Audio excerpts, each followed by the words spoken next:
Dear student, अब हम लोग चर्चा करेंगे कक्षा 8 का विज्ञान विषय का चैप्टर 10वां किशोर अवस्था की ओर। इस चैप्टर से जो भी प्रश्न और उत्तर बोर्ड में आने लायक सवाल बन रहे हैं उन प्रश्नों को सारगर्भित एवं सटीकता से उत्तर देने का पूर्ण तरीके से किस तरीके से प्रयास करना है और उसका प्रश्न का सही से सही उत्तर देना मेरे वीडियो को देखने के बाद में आपको पूरी तरीके से जानकारी हो जाएगी। तो मेरे वीडियो को निरंतर देखते रहिए। चलो अपने अध्ययन की ओर चले। अतिरिक्त प्रश्नोत्तर। किशोरावस्था की किसे कहते, मतलब किशोरावस्था किसे कहते? वृद्धि एक प्राकृतिक प्रक्रम है, जीवन काल की वह अवधि जब शरीर में ऐसे परिवर्तन होते हैं जिसके परिणाम स्वरूप जनन परिपक्वता आती है, किशोरावस्था कहलाती है। अब है प्रश्न, यौनारंभ का सबसे महत्वपूर्ण परिवर्तन क्या है? लड़के एवं लड़कियों की जनन क्षमता का विकास। यौनारंभ की दिखाई देने वाली सबसे महत्वपूर्ण परिवर्तन क्या है? लंबाई में एकाएक वृद्धि यौनारंभ के दौरान होने वाला सबसे अधिक दृष्टिगोचर परिवर्तन है। अंतस्रावी ग्रंथियों को नलिकावीन ग्रंथियां क्यों कहते हैं? अंतस्रावी ग्रंथियां हार्मोन को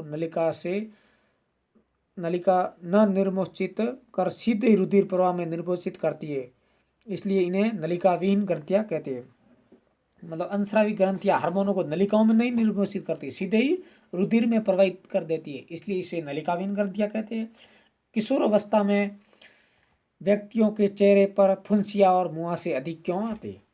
किशोर अवस्था में व्यक्तियों की तेलीय ग्रंथियां अधिक क्रियाशील हो जाती हैं व्यक्तियों में, जिनके कारण चेहरे पर फुंसियाँ और मुहासे अधिक आते हैं।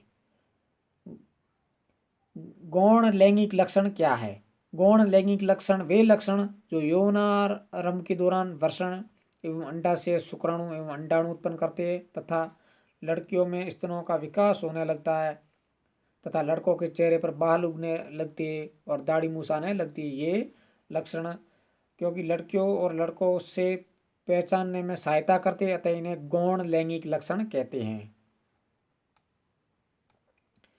किशोर तथा किशोरियों में यौन आरंभ के समय कौन कौन से शारीरिक परिवर्तन होते हैं? उत्तर, लंबाई में परिवर्तन। डियर स्टूडेंट, वेरी इंपॉर्टेंट प्रश्न और उत्तर है, इन प्रश्नों को बारीकी से समझना और मेरे बताए हुए मतलब अध्ययन करवाए हुए प्रश्नों को आप अध्ययन कर लोगे तो एग्जाम होने के बाद में तुरंत आप मुझे याद करोगे कि क्या सर ने पढ़ाया था, जरूर आपको याद आऊँगा।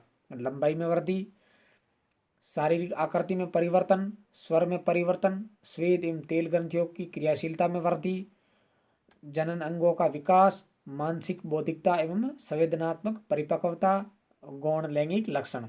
ये किशोर तथा किशोरियों में यौन आरंभ के समय होने वाले शारीरिक परिवर्तन। शरीर में होने वाले परिवर्तनों के लिए उत्तरदायी अंतस्रावी ग्रंथियों द्वारा स्रावित पदार्थ का नाम क्या है? तो हार्मोन। ऋतुस्राव क्या है, वर्णन कीजिए। जब अंडाणु का निषेचन नहीं हो पाता है तब उस स्थिति में अंडाणु तथा गर्भाशय का मोटा स्तर उसकी रुधिर वाहिकाओं सहित निस्तारित हो जाता है, जिसे ऋतुस्राव अथवा रजोधर्म कहते हैं। इसका चक्कर 28 से 30 दिनों का होता है। लिंग हार्मोन क्या है, उनका नामकरण इस प्रकार क्यों किया गया है, उनके प्रकार बताइए। वर्षण एवं अंडाशय अंतस्रावी ग्रंथियां भी हैं जिनसे लिंग हार्मोन का स्त्राव होता है। ये हार्मोन गौण लैंगिक लक्षणों के लिए उत्तरदायी है, इसलिए इन्हें लिंग हार्मोन कहते हैं। ये पीयूष ग्रंथि द्वारा स्रावित हार्मोनों द्वारा नियंत्रित होते हैं। लिंग गुणसूत्र किसे कहते हैं? वे गुणसूत्र जो मनुष्य में लिंग का निर्धारण करते हैं लिंग गुणसूत्र कहलाते हैं। ये दो होते हैं, एक एक्स और दूसरा वाई गुणसूत्र। जब पिता का एक्स गुणसूत्र और माता का एक्स गुणसूत्र मिलता है तब जन्म होता है लड़की का, और जब पिता का वाई गुणसूत्र और माता का एक्स गुणसूत्र मिलता है तब होता है, मतलब पिता का वाई और माता का एक्स गुणसूत्र का होता है तब जन्म होता है लड़के का। एक नर हार्मोन का नाम बताइए। तो नर हार्मोन है टेस्टोस्टेरोन और मादा हार्मोन का नाम है एस्ट्रोजन। किस ग्रंथि को मास्टर ग्रंथि कहते हैं? तो पीयूष या पिट्यूटरी ग्रंथि को। लड़कों में लैंगिक परिवर्तन के लिए उत्तरदायी हार्मोन का नाम लिखिए। तो टेस्टोस्टेरोन। लड़कियों में लैंगिक परिवर्तन के लिए उत्तरदायी हार्मोन का नाम लिखिए, एस्ट्रोजन। स्त्रियों में जनन काल की अवधि कितने समय तक की होती है? स्त्रियों में जनन काल की अवधि 10 से 12 वर्ष में आरंभ होकर 40 से 45 वर्ष की आयु में समाप्त हो जाती है। मनुष्यों में लिंग निर्धारण कैसे होता है? मनुष्य में जब एक्स गुणसूत्र वाला अंडाणु को निषेचित करता है तब युग्मनज के 2 एक्स गुणसूत्र होंगे जिससे वह मादा शिशु में विकसित होगा। और यदि अंडाणु को निषेचित करने वाला शुक्राणु वाई गुणसूत्र है तो नर शिशु विकसित होगा। मतलब एक्स एक्स गुणसूत्र मिलेंगे तब लड़की और एक्स वाई गुणसूत्र मिलेंगे तब लड़का उत्पन्न होगा। अब कुछ और महत्वपूर्ण प्रश्न उत्तर है। रजोदर्शन किसे कहते हैं? लड़कियों में पहला ऋतुस्राव यौनारंभ में होता है जिसे रजोदर्शन कहते हैं। रजोनिवृत्ति क्या है? लगभग 40 से 45 वर्ष की आयु में ऋतुस्राव होना रुक जाता है। ऋतुस्राव रुक जाने की रजोनिवृत्ति कहते हैं। गायटर ग्रंथि किसे कहते हैं? मतलब गायटर ग्रंथि का रोग है थायराइड ग्रंथि। किस ग्रंथि का रोग है? थायराइड ग्रंथि फूल जाने से गायटर रोग हो जाता है। किस पदार्थ की कमी से शरीर में गायटर रोग होता है? तो आयोडीन कमी से। आयोडीन की कमी से गायटर नाम या गलगंड रोग हो जाता है। मधुमेह रोग का कारण क्या है? मधुमेह रोग इंसुलिन हार्मोन की कमी से होता है। शरीर में नमक की मात्रा को किस ग्रंथि द्वारा स्रावित हार्मोन के द्वारा नियंत्रित किया जाता है? उत्तर एड्रीनेलिन ग्रंथि। एड्रीनेलिन हार्मोन का कार्य लिखो। यह क्रोध, चिंता एवं उत्तेजना की अवस्था में तनाव के संयोजन का कार्य करता है। कौन सी ग्रंथि वृद्धि हार्मोन को स्रावित करती है? पीयूष ग्रंथि। वृद्धि हार्मोन का कार्य लिखे। वृद्धि हार्मोन व्यक्ति की सामान्य वृद्धि को बढ़ावा देता है। इंसुलिन हार्मोन का कार्य लिखो। यह रक्त शर्करा की मात्रा को नियंत्रित करता है। इंसुलिन कायांतरण तो लार्वा मतलब मेढक के लार्वा से वयस्क बनने के परिवर्तन को कायांतरण कहते हैं। मेढक है, मछली, विभिन्न प्रकार के लार्वाओं से वयस्क बनने के परिवर्तन को कायांतरण कहते हैं।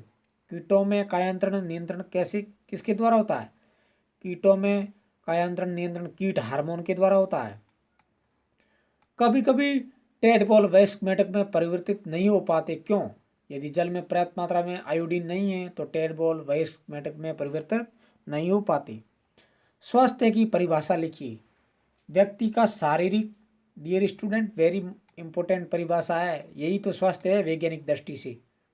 व्यक्ति का शारीरिक एवं मानसिक विसंगति मुक्त होना ही उस व्यक्ति का स्वास्थ्य है। मतलब किसी प्रकार के शारीरिक और मानसिक रोगों से, एक तरह से कोई परेशानियों से दूर है तो वह एक तरह से शारीरिक और मानसिक रूप से स्वस्थ है वैज्ञानिक दृष्टि से। संतुलित आहार किसे कहते हैं? वह भोजन जिसमें पर्याप्त मात्रा में सभी आवश्यक पोषक तत्व हो, संतुलित आहार कहते हैं। एक संतुलित भोजन का नाम लिखिए। उत्तर दूध, क्योंकि इसका सर्वोत्तम उदाहरण है दूध। उस तत्व का नाम बताइए जो रुधिर का निर्माण करता है। उत्तर लोह तत्व आयरन। एड्स क्या है, ये कैसे फैलता है? एड्स एक खतरनाक विषाणु है, वायरस पृष्ठ के द्वारा है। ये निम्न तरीके से फैलता है। संक्रमित रक्त या सीरीज द्वारा, पीड़ित मां से शिशु में दूध द्वारा, एड्स रोगी से लैंगिक संपर्क द्वारा।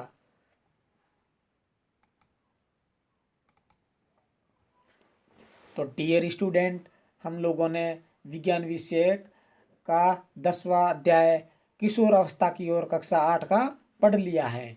तो सभी प्यारे विद्यार्थियों से मेरा एक निवेदन है कि आप मेरे चैनल को सब्सक्राइब ज़रूर कर लें और सब्सक्राइब करने के साथ साथ घंटी वाले बटन को भी दबा दीजिए ताकि शिक्षा से जुड़े हुए जो भी वीडियो मैं अपलोड करूं वह आप तक पहुंच पाए और आप अपनी पढ़ाई को बेहतर ढंग से और भी साबित कर सको। और बोर्ड एग्ज़ाम में मेरे अध्ययन कराए गए वीडियो में जो भी मैटर है वह आपके लिए पूर्ण और पर्याप्त है, क्योंकि इनको पढ़ने के बाद में ऐसा आपको कोई और सामग्री अध्ययन करने की ज़रूरत नहीं है कि बोर्ड में आप ज़रूर एक तरह से अपना झंडा गाड़ दोगे अच्छे नंबरों के साथ में। इसी के साथ में मैं प्रकाशन पातलिया सभी विद्यार्थियों को धन्यवाद देता हूँ मेरे वीडियो को देखने के लिए और आपके एक स्वर्णिम भविष्य की कामना करता हूँ कि आप ज़िंदगी में आगे बढ़कर एक अच्छा नाम कमा सको और अपने माता पिताओं के तथा गुरुजनों की राह पर चलकर आप अपने जीवन में एक अच्छा व्यक्ति और आदर्श व्यक्ति बनने का प्रयास करोगे।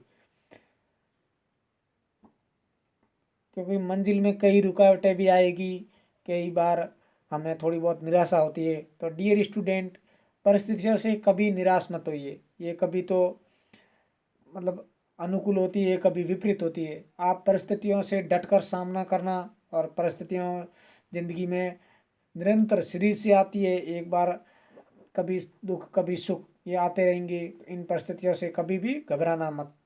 और विज्ञान का यही तो नियम है, प्रकृति में अपने आप को स्थायित्व बनाए रखना। जिस प्रकार का वातावरण है उस वातावरण में सहज एवं सरल तरीके से अपने आप को अपना लेना।